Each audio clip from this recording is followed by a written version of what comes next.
was one of the Saptarishis. He looked into the future and said, this is how human beings will be. Till the end of the world, he predicted. Is he talking about you? No. He is talking about humanity as to how it will evolve, what it will do. And if the many combinations and permutations, if they are this kind, what will come towards them? If they are that kind, what will come towards them? Like this, he wrote a map. I want you to see this as a sketch. Suppose you make a sketch of the movement of the wind.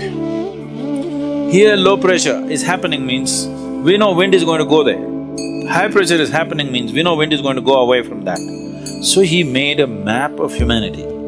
Human consciousness, if it's like this, he will move here, he will move into this kind of womb, he will attract these kind of things, this will happen, that will happen, like this elaborately he went into the whole thing. So Bhrigu Samhita this was called, this is a map of human consciousness till the end of this solar system. How human beings will evolve, what types of human beings will come, what are all the things which will factor. How to read this? He trained people. If an elaborate map is made of something, suppose you take have you seen a topographical map? Not the regular map. Have you seen the Geological Survey of India or the United States, they have this thing. Have you seen these maps? It will take a certain amount of training to read the map, it's all written there. Or have you seen the aeronautical maps? They're really complex, okay. If you want to fly from one part of the world to another, there is an aeronautical map. Unless you're well-trained, I've gone through these exams and I've passed the exams, but I don't think I can navigate from here to, let's say, South America successfully, because the planet is round, it's spinning, time zones are changing, all this is factored into the map. Somebody who knows how to read it, in 2 minutes he knows exactly what it is, coordinates he will write and he knows where to go. Otherwise, if you don't know how to read it, you spend days with it, months with it, you do not know. So when he wrote this elaborate map of human consciousness, he trained people with a certain dimension of intuitiveness to read this, because this was not all logical stuff. So these people maintained this tradition and came, and it doesn't matter how skeptical you are or what you are, they will say things in your face which will make you feel like an idiot, okay? And it's true, unfortunately. You go sit there in front of Nadi Vaidya, first thing he'll shock you with is, as he said, he will tell your mother's name and father's name. You finished, you're already floored. Because you've gone from somewhere. It doesn't matter. If you are from some other country, he will tell the first letter. He may not know that you're a Susanna or you're a Tanya, he may not know. He will say, your name starts with T. Just like that. Because he's not looking at your background or your future, nothing. He's just reading a map. By reading the map, he's saying, okay, this is the temperature, this is the elevation, this is that. But it's an intuitive map. Unless he's in a certain state, he cannot do that.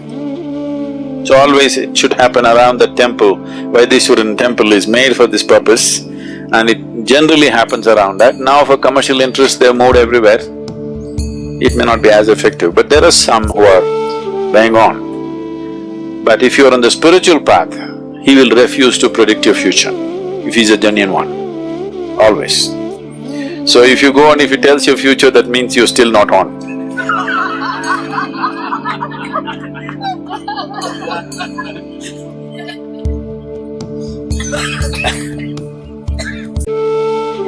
So,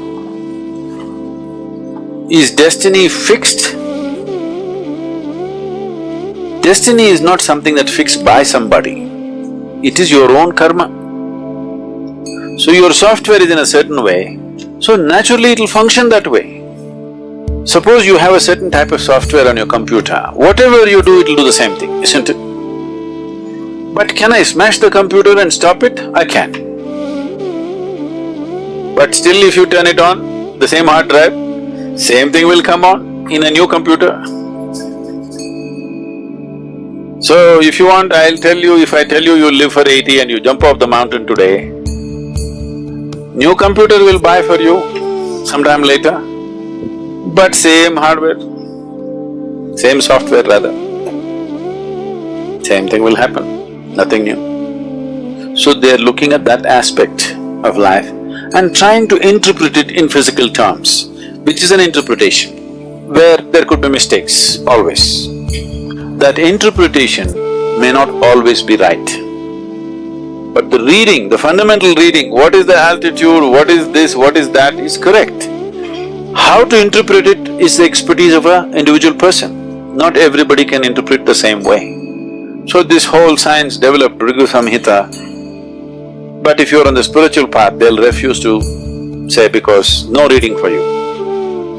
You don't belong in that range.